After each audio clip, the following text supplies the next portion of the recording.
show is sponsored by PowerfulWomenUSA.com, a place to be inspired by successful women.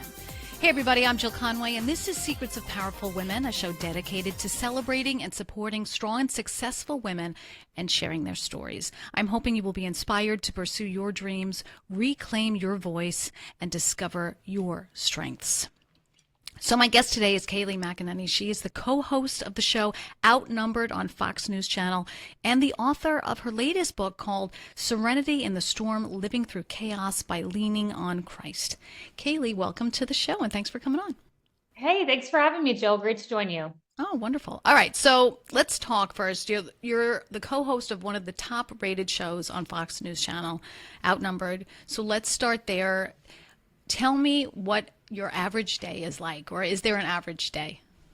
Yeah, so my days are, chaotic in a good way because they start with, a workout, taking care of my kids, getting everyone ready to, go to school. And then I launch into Outnumbered. And I am someone that loves researching. Like my work is truly my passion. So I will spend the evening before, the morning of, every minute leading up to the show, finding the best information, reading every possible news article, going into sometimes it means academic journal articles. I do real research, the time I was press secretary where, you dig in probably too much into a topic, but you always find this little nugget. And I have these aha moments where I'll find this nugget, whether it's a soundbite or a statistic or a piece of research, and the light goes off in your head. And it's like, that's the original content that I want to bring to Fox News in the noon hour. So I'm a little bit strange in that, my work doesn't end when I get home. My husband and I watch news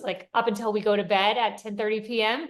And it's just exciting. I'm constantly texting back and forth with my amazing producers, and we put together just an incredible show together, me and the ladies and the production team. That's a lot of prep. So you're up early because little kids, do not sleep late, right? So that's a long day for you. I get up at 5:45 just so I can get in my 45-minute treadmill run because that just sets your brain in the right spot to have a very productive day. That's true. That's true. So did you always want to work in news? I mean, how did you, and we'll talk about the White House, but how did you get to this path? I always say, and I say this affectionately about my younger self, but I was always a very strange kid in that I loved and was obsessed with politics. I'm talking from a very young age, from 8 years old was my first political memory of Bob Dole and me doing these cheers on the playground of my elementary school. I loved the political process. I knew I wanted to be involved. I remember getting mad at my brother because he told me he voted for Bill Clinton because he liked the sound of his name in the school election. I wouldn't talk to him for days. I was a weird 8-year-old kid. And, I'd listen to Rush Limbaugh in my dad's truck, and I don't come from a very political family. No one's worked in politics, but, they would have discussions about current events. And I loved it. I loved what I heard on Rush's program. I just recognized a passion. It set a fire within me. And I did speech and debate through high school, loved speech and debate, being on my feet and debating an issue. So I was just innately drawn to the world of politics. And, from there, the spinoff of that was media, which they're obviously very much connected. And, I've kind of been back and forth between politics and media. And it's incredible when your passion as an 8-year-old girl becomes your career. You just want to pinch yourself. Well, what did you want? What did you see yourself being when you were little? Little Kayleigh, what did she want to do? Little Kayleigh was going to be the president. Oh, yes. Okay. Little Kayleigh was going to be the president of the United States, but big Kayleigh now knows the responsibilities that come with something like that and has left that dream back in my young girl age. But, I always wanted to run for office. Now that love translated more into being in news, where I think my career will play out for forevermore. I love the news side of things. I love research, and with the research, it really lends itself to a media space. And so it kind of was a spinoff of the original goal, leaving the original goal back in my youthful days. Well, you never know. I mean, you could still go into office, you could still run down the road. You never know what the future holds, Don't wish that upon me. You never know, but don't wish that upon me. That's a lot. I mean, you see everyone who becomes president, they go gray very quickly for good reason, right? And that's a lot of pressure in that office, a lot of pressure. That's true. I'll leave that to Trump and whoever comes after. I wanted to talk about, your work in news and also you were a producer at Fox News way I back was. then. Yeah. Yeah, so I actually did internships at Fox for Hannity back when it was Hannity and Combs, Hmm. and then the Mike Huckabee show. And I ended up being a production assistant. It was my first job out of college, and talk about a dream job, working with Governor Mike Huckabee, who's an amazing person at, the number one news organization in the country, working at Fox. I learned so much, and those 3 years were so valuable to me and what I do now. Having been a producer for 3 years, I'm able to like take all of this information that is in the political world and crystallize it and think like a producer would alongside my other, producers, and we put it in a segment and take this content and give viewers new and exciting information in a televised format. And those 3 years as a producer, I learned so much. It was an incredible 3 years at Fox. I remember Ainsley Earhart being so kind to me. She was doing overnights at the time, and she taught me how to read the teleprompter late at night. Was so sweet to do that. And it was an invaluable 3 years working at Fox in the production area. Oh, I have to say, I was on Fox Business with Varney talking about real estate a few years ago before the pandemic, and everyone there. I was in TV news for 20 years before that, in New York City and out here on Long Island, and I met so many people, and so many of those people then eventually are at Fox now. And when I went there, I was like, this place, they truly are some of the nicest people you will Yeah. ever meet work at Fox News. It's true. It's a family. It's the Fox Yeah. family. It's, Yeah. people who watched me run around during my college years are now my colleagues, and it's just an amazing group of women and men. And we are a team, and we are a family. Oh, that's wonderful. It's wonderful. And you know what's funny, because of what I knew, what I found out, people used to say to me that, oh, well, being on TV is so glamorous. It's so glamorous. But that is so far, I think, from the truth. So from your perspective, I mean, it's a lot of work. It's not so glamorous, right? I mean, you're in the trenches. There's a lot of pressure. There's can be a lot of criticism. Did you find that it's not what everyone thinks it is? Well, I love it day to day. Absolutely. It's exciting. It's fun. It's fast paced. As I mentioned, I'm a research nerd, so it's awesome, and it lends itself to that. But, I will say the hardest part are some of the breaking news stories, and it weighs on you. And, my brother is an ER doctor, and I can't imagine the things he sees every day, and, the things that he has to deal with, but in news in a different way, and in a much smaller degree than, an ER doctor. But you're having to live out these stories that other people have the benefit of turning their head. I know my stomach sinks every single time I'm on the couch, and I get alerted in my ear that there's a school shooting in X, Y, or Z location, and it's so difficult. I mean, there are times that I've been in tears during some of those stories, and it's important to bring the American people accurate information in a breaking news situation. But it weighs on you. It weighs on you, and especially the hard stories. A lot of times it's sad news, and those stories, they never leave your mind. And that's why when my daughter and I do our prayer list at night, it's like this long. And, we prayed every night, by way of example, after the Israel war started, for Kafir, the 9-month-old baby who was kidnapped, his brother Ariel, his mom Shiri, and his dad Yard. And we prayed for them by name, because these are stories I cover in news, and you start to feel connected to some of these families as you read about their tragedies. So that's the hardest part of the job, is those stories never leave your mind, and the human tragedy that unfortunately comes with a lot of the news cycle. Yeah, and you eventually you try not to take it home and it affect your life, but it does. It lingers for sure. Yep, it does. Yeah. All right. So as you were mentioning, you're a mom of two young children. You are married to a professional baseball player who played for the New York Mets at one point, everybody. And now, congratulations, you're pregnant with number three. That's right. Yes, my Congratulations. husband's amazing. He retired from Major League Baseball, and now is incredible, and helps with the kids. We have number three on the way, and it's very exciting. I've always wanted to have a big family. I came from a family of three, so three seemed like a great number. And We couldn't be more thrilled. I mean, I've always had November babies because my daughter Blake, who's 5, is November. My son Nash, who's 2, is November. And this baby is going to be here in June. So for the first time, I get to stroll him around during the summer. And we're so excited. My daughter, what's very special is since she's 5, understands what's going on. So she's become very attached to the baby and will constantly run up to my stomach and hug it and be like, the baby, I have to give the baby a hug. It's just a sweet and joyful time in life.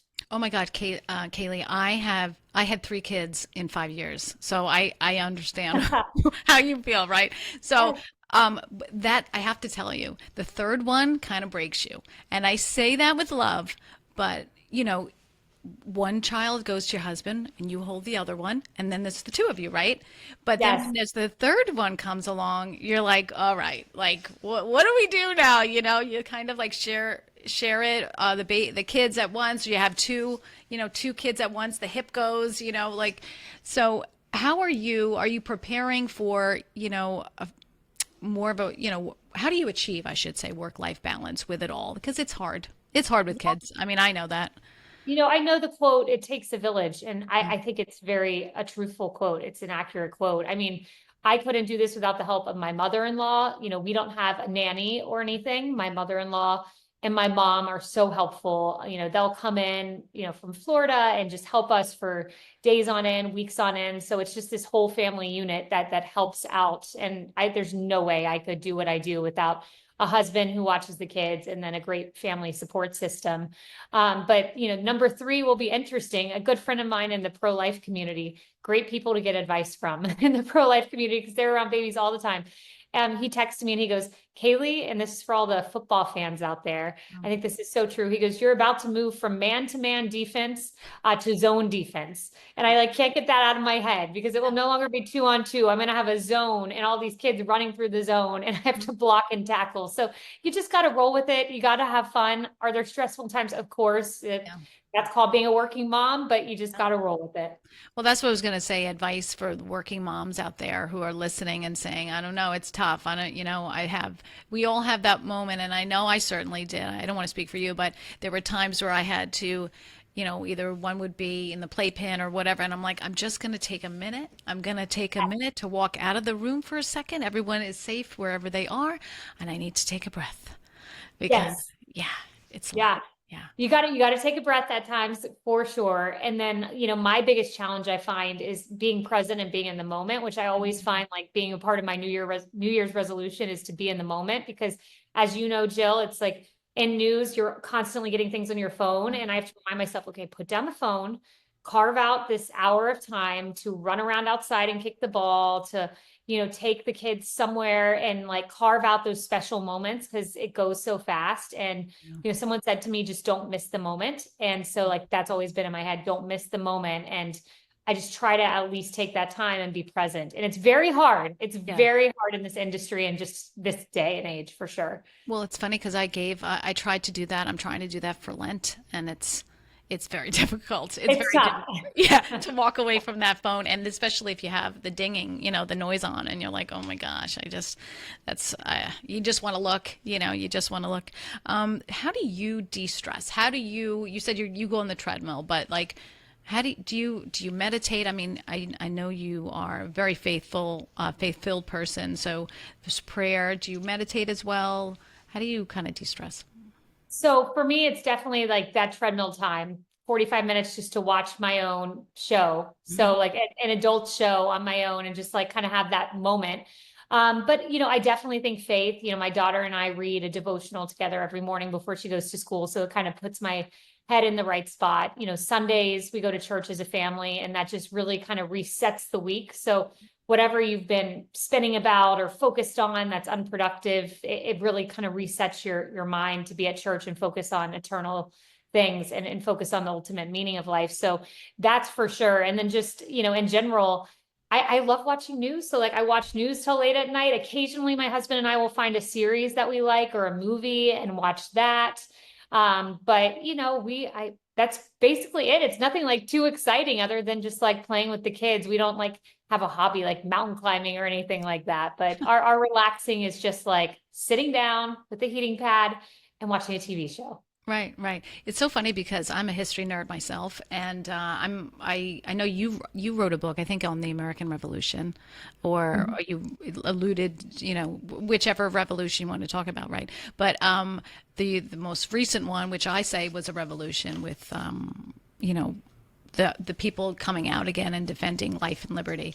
But the first American Revolution. So there is, I'm going to give you a little suggestion for what to watch. So there's on Netflix, and I don't know if you've seen it, it's called Turn. Oh, And no. oh my gosh, Kayleigh, it's all about the Washington spy ring, and it's all based about on here, relatively, a true story. And there, it's all about that. And there's the actual places that they talk about, or are still standing. So then you could make a Wow. nice little day out with the kids, and you go to all these locations. And it's very cool. It's a very Oh, cool, cool. I'll yeah. have to check So that out. Turn. I'll check that out on and it's Netflix. and it's like I think there's like 5 or 6 seasons, so you'll be good for a while. I like shows with a lot of seasons because then I don't have to find a new show after that. That's the key. Oh my gosh! All right, so I want to talk about quick being the White House press secretary. You stepped on the world stage when you stepped out, in that manner. What was it like to do your first press briefing? Do you remember what that felt like? Oh, of course. It was one of the most nerve-wracking times in life. As you can imagine, knowing you're about to step onto the world stage and talk to the American people. And for me, this was during COVID-19, a once in a generation pandemic, an aberrational time in American history that we'll all think back on as, oh my goodness, we can't believe that happened. And, I definitely felt this sense of, honor to be in the position, but responsibility to make sure that I gave every piece of information I could find. I would spend many, many phone calls on the phone with the CDC director or the head of HHS. And, being the research oriented person I am, I would love to look at their data, their graphs, and have, people sit down with me and walk me through the trends and what they're seeing and try to understand what was going on. And I think that work showed through. So I would bring that to the podium. But the first briefing, May 1st, 2020, there's a lot of apprehension. I was nervous as anyone would be. I had done the human preparation, but more important was the faith preparation. And I had watched a Joyce Meyer sermon about having faith over fear. I had tweeted out Philippians 4:13, I can do all things through Christ who strengthens me. I listened to my Christian music. And I got into my office and I started to get texts from people around the country saying they were praying for me. And one text came from Sarah Huckabee Sanders, my predecessor, and she sent me a list of advice. And her last piece of advice was, most importantly, pray, let God carry you through the tough times and give you strength when you don't have any wisdom. And she sent me her Jesus Calling devotional from exactly 2 years prior, May 1st, 2018. And it talked about being on the path of God's choosing. And it gave me so much solace getting this message from her. And I remember going back, seeing the president, seeing the vice president, going to the West Wing bathroom, this private bathroom, getting on my knees, saying a prayer. And when I walked to the podium, I went from nervous in my office, not knowing how I'm going to do this, to a total and complete serenity. And it's not anything that I had done. It's because I believe there were millions of people across the country who were praying for administration. So I always say I want to thank anyone who prayed for the Trump administration, because, me standing at the podium and feeling like I'd been there my whole life was a testament to those prayers working. And I'm very grateful for all of those who took the time to do that. Oh, for sure, for sure. And I think, you were always you bought the big book. I remember that. You always bought the big The book. binder. Yes, the binder. And you were calm, cool, and collected. And I think even under the circumstances where you were always under attack, as was President Trump, but by the media, and they never, it didn't seem like they ever gave you a break with that. So Yeah, there's lots of yelling every time I left. That was always one of the most frustrating parts, is when you leave the room to have people yelling at you. I was like, right, it's like roar. So, right. but it's okay. I remember a Christian theologian said, remember that behind every hostile question is a questioner. And they have a reason for the way they're acting or behaving. And just remember that there's a human being behind every question. And once I started to think about that, I realized, like, everyone asking me a question was made in the image of God. And that's how I have to think about it. And that's how I'm going to keep my cool. And it was helpful advice. Well, were you friendly off, when you weren't at the podium? Were you friendlier with I everybody? I kept mean, Yeah, I mean, I kept my distance from most of the media and kept like most of my communications very professional, either on email, or on phone. You communicate on background, and a lot of that was done via emails or in the podium. But I mean, yeah, everyone was kind. I would just say, there were some amazing journalists. Like everyone, it's easy to just say, Yeah. oh, the White House press corps, they're terrible. There are some incredible journalists. That really take their job seriously. And they're the ones whose names you don't know because they're not the ones trying to grandstand or, make a brand of what they're doing. They're just like good, hardworking print journalists. And those were the ones that I really, made the time to connect with because I could learn something from them, just like they were trying to learn something from me in the way of information from the government. Oh my gosh. All right. So thank you, Kayleigh. We'll be back with Kayleigh McEnany after the commercial break. You're listening to Secrets of Powerful Women. If you love what you're listening to, head to powerfulwomenusa.com for previous shows, or you can find my podcast on whatever platform you listen to and share this with a friend because it's good.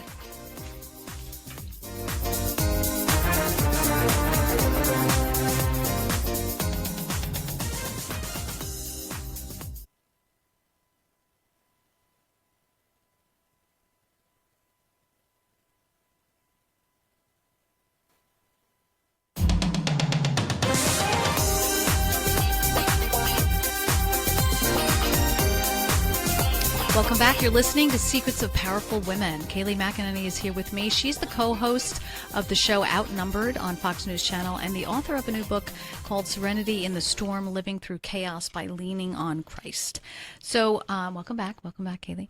Thank you. I want to talk to you about your most recent book, Serenity in the Storm, Living Through Chaos by Leaning on Christ. And it's funny. As I read it, I could almost hear your voice as you were writing it, as I was reading it, because it's almost like you were like journaling, trying to, as you said in the book, like trying to make sense of everything that was happening in the world.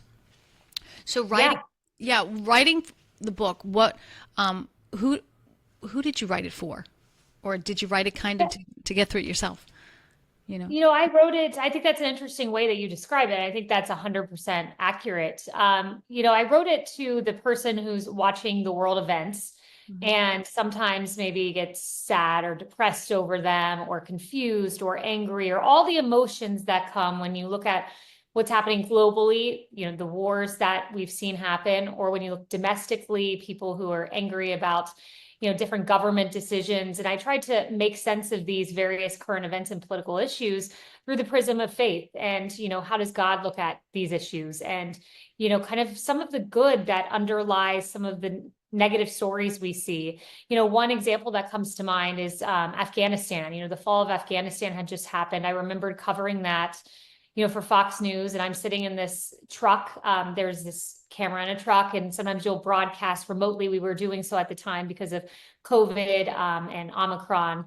And I'm in this truck and broadcasting in this little van, and the fall of Afghanistan happens, and the bombing at the Abbey Gates happens, and we lose 13 heroes. And a lot of people say, why God? This is horrible. And you see people left in Afghanistan, Afghans, who are under the rule of the Taliban, Christians, the Christian community that was left in Afghanistan that's now persecuted.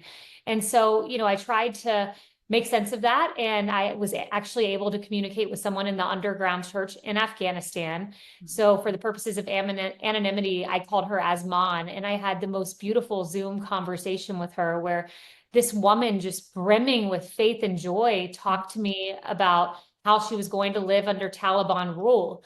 And she said the most incredible things. One thing she said is, and it just stuck out to me, is to be a Christian in Afghanistan, now is a good time. It is hard. There are many times I want to give up, but at the same time, I see how thirsty people are here. It is an excellent time to be a Christian here. Now, I can't imagine being in a authoritarian place that doesn't respect my views, like the Taliban, and saying that it's a great time to be a Christian. But for her, she saw the opportunity, and she saw Taliban members come to Christ and give their life to Christ, individuals who had murdered people in the past, who gave their life to Jesus because they recognized the light in the darkness. And just to hear her describe this different way of looking at a situation that is undeniably horrible, it was impressive. It was awe-inspiring. It was heroic. And to give readers a glimpse into that is what I intended to do. Yeah, and you also, I mean, I want to tell people, I mean, you spoke about, obviously, as you said, as you mentioned, Afghanistan, but you also touch on, the chaos in general, which is the, nationwide rise in crime and the radical teachings in our schools and losing, the freedom of speech where people were afraid to say something.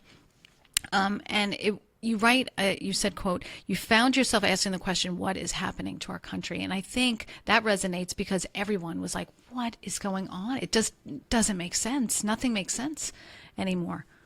Yeah, and now, in hindsight, I wrote this book years ago, 2 years ago, and now in hindsight, people have a totally different perspective. That seems very foreign and very crazy to think because we're in a much different place now in 2025. But throughout history, a lot of these issues have reemerged in different iterations, and so I explored that. You mentioned education as an example, and I explored the life of Madeline Murray O'Hair, who was on a mission to get prayer out of schools. She was a famous atheist, and that was her mission. Well, as it turns out, a lot of people don't realize that her son, William Murray, who this entire court case was founded upon, her son and his experience in school, getting prayer out of schools, actually changed and gave his life to Christ and became a reverend and made it his mission to put God back in schools because he saw the damage that it did when God was taken out of schools. So, a lot of these issues have cycles and they'll come and they'll go, and it can feel like the end of the world, but these issues are cyclical, and the truths remain, and the truths are what keep our nation in the right direction, the truths we were founded upon.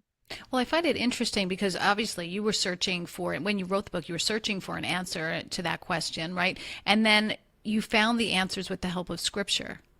Mm-hmm. So, Yeah, absolutely. yeah, I mean, how was that hard for you to find the answer in scripture, or it just kind of it would come to you like, oh, I know exactly, the right one to fit in this situation, or it was a tough You know, time.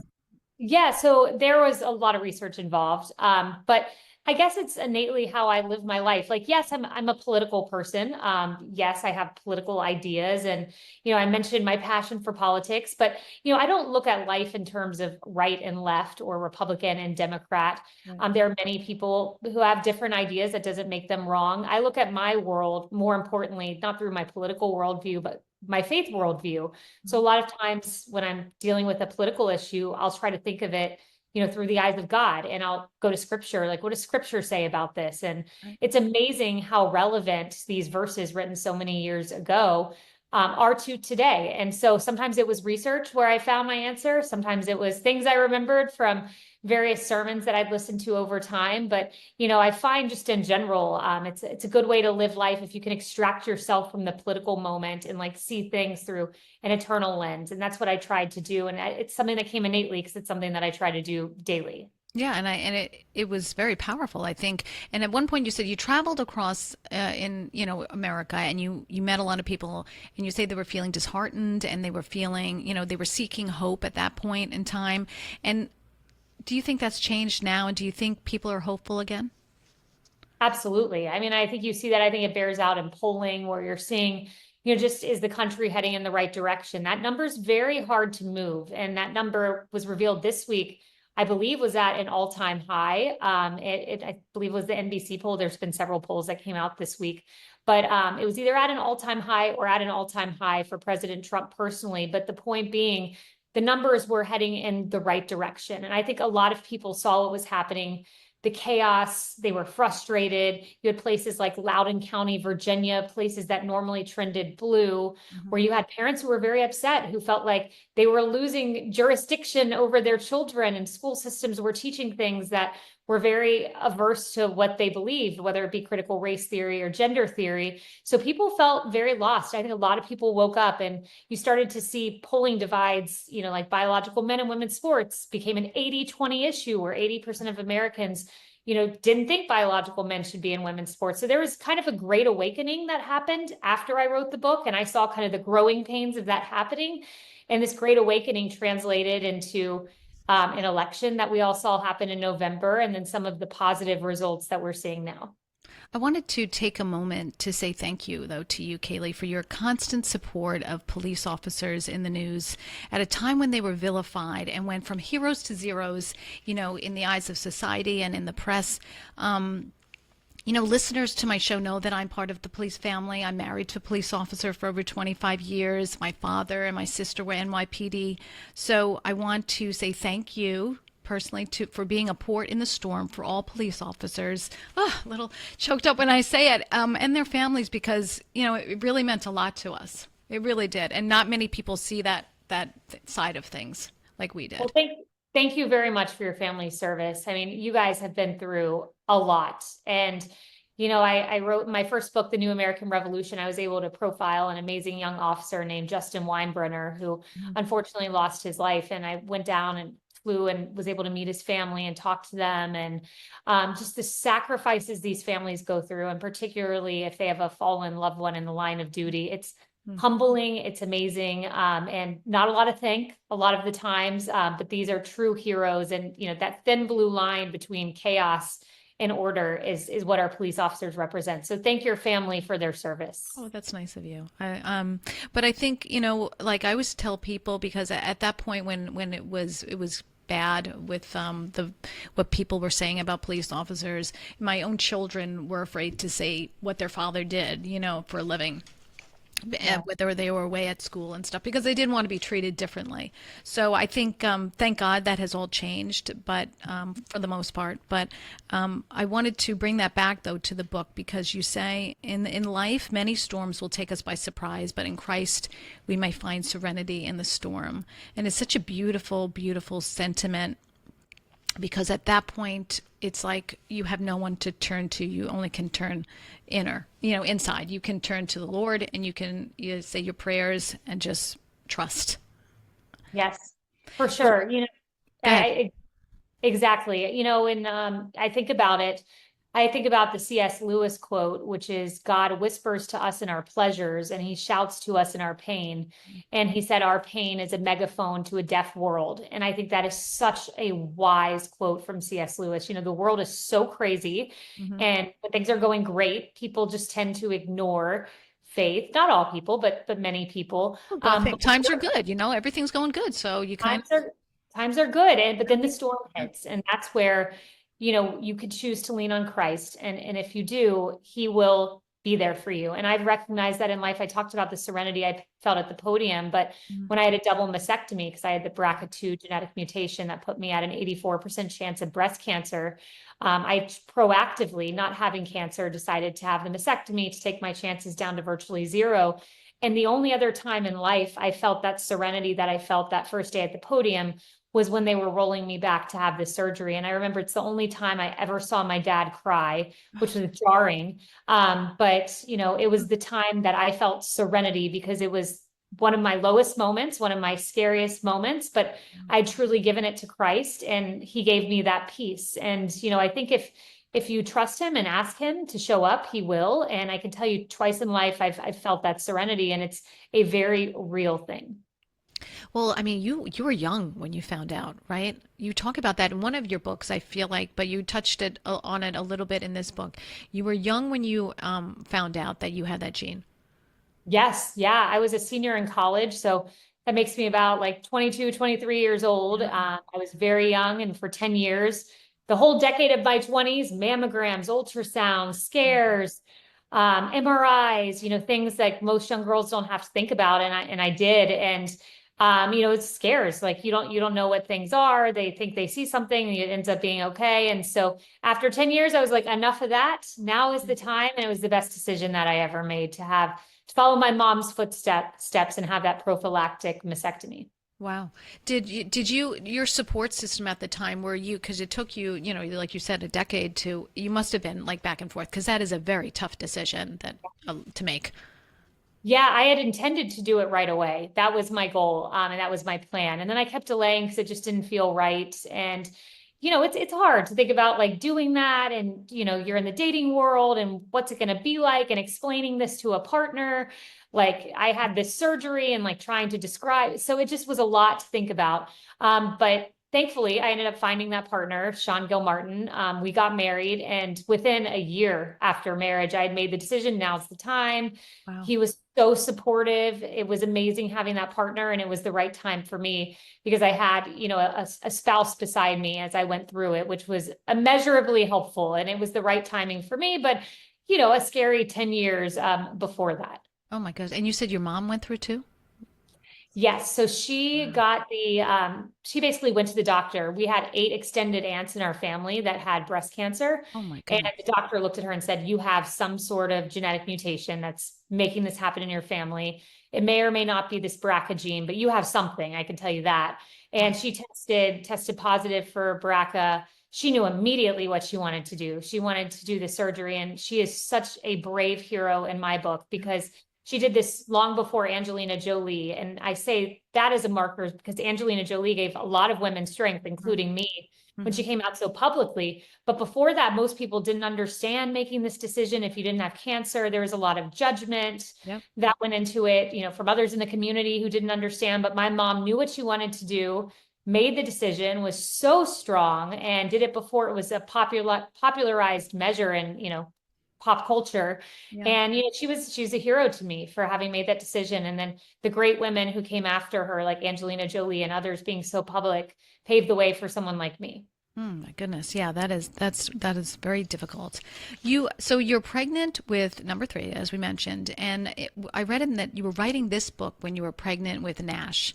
So does that mean you're writing another book during this pregnancy as well? I'm not. And I'm so thankful I'm not because it was a lot being pregnant, as you know, having had 3 kids, A lot. at Yeah. least in those first few weeks, the first trimester, there's a lot of fatigue. So there were days I'm writing the book and then I'm asleep on the keyboard. But now I have tons of energy. I'm in the second trimester and I'm good. But thankfully I can focus on Fox News and I can focus on the baby and I don't have to focus on, a book on top of all of that right now. So no, not in the works now.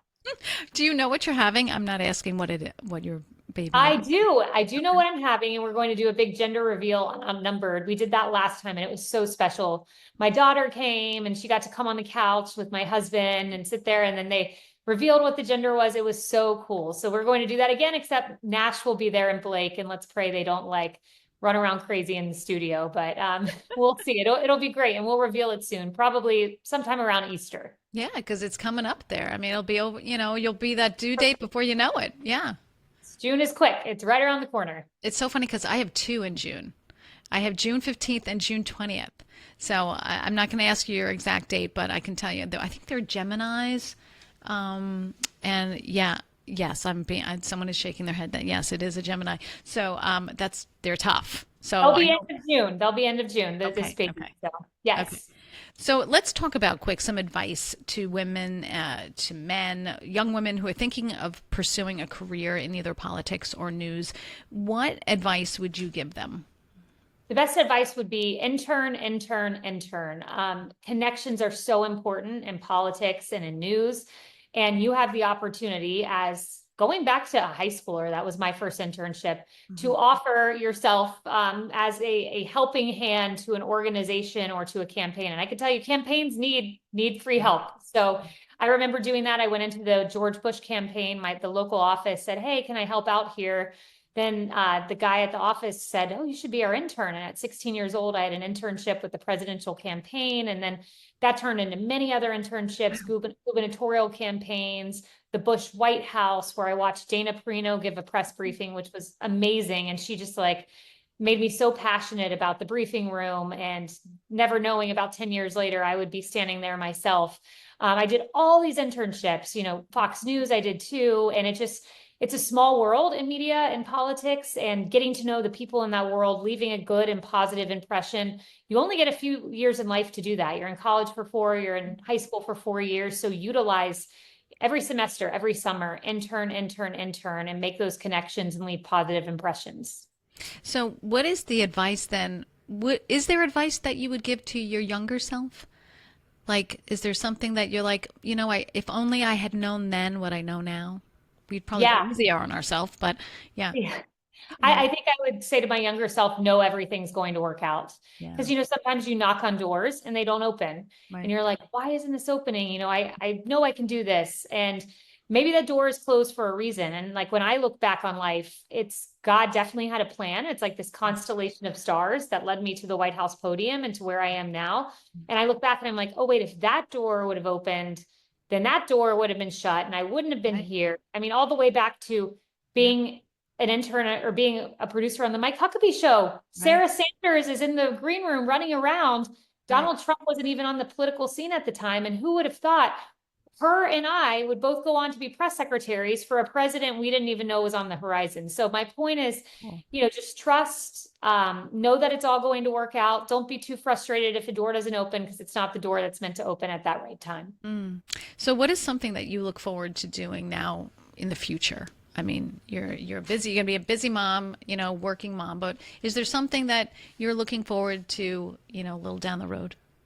Yeah, I think I'm looking forward to election year being here. And everyone's like, no, don't say that. But, I can't wait. We need a break, Kayleigh. Yes, I know, I know. But I can't wait till the midterm elections. That's been one of my favorite parts of being at Fox, is being a part of the political team and being there election night. There's just nothing like it.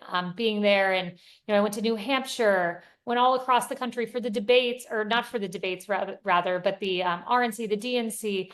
I mean, I just can't wait for that all to start up again. No one else wants it to start yet, but I do. In midterms, like, come on, let's get there next year. So I can't wait. Oh my goodness. Well, I mean, we're running out of time. We have a little over a minute left, but I wanted to just quickly highlight something you wrote in your book. And you said, and I don't know if we'll have a minute, but there's a tendency in us all to focus on and sometimes get lost in the storms of life. Whatever you may be going through, marital turmoil, loneliness, depression, heartbreaking loss, know that there is someone that can heal your wounds and mend your broken heart. And for you, Kayleigh, that is Jesus Christ. Yep.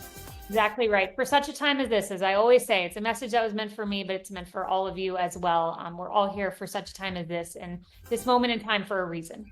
All right. Well, that's it for us. I can't believe it. A big thank you to Kayleigh McEnany for coming on. Pick up her book. It is a great read. It's a great read. Thank you, Kayleigh, for coming on the show and sharing your story. Thank you, Jill. You're very welcome. And you've been listening to Secrets of Powerful Women. You can head to Spotify to listen to previous shows. You can also connect with me on Instagram. I'm Jill Conway. Thank you for listening to the show, celebrating incredible women. I hope you're inspired to pursue your own goals, believe in yourself, and dream bigger. Your voice matters, and your story can help others. I hope you join me next time.